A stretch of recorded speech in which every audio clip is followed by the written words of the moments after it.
সত্যদেব ভৈরবাদী শুনি সেতু কন্যা ফলে যায় চন্দ্রকলা বলে বটে মাই এই গল্পটি কেন্দ্রের পরে বিদ্যে পায় বিদ্য বলে যাও যাও প্রসাদ তুলিয়া খাও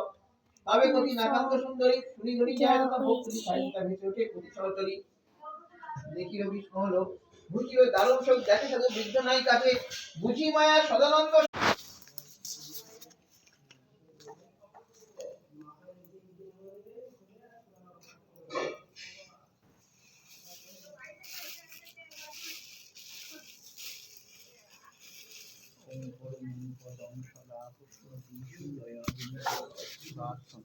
ओम श्री विष्णु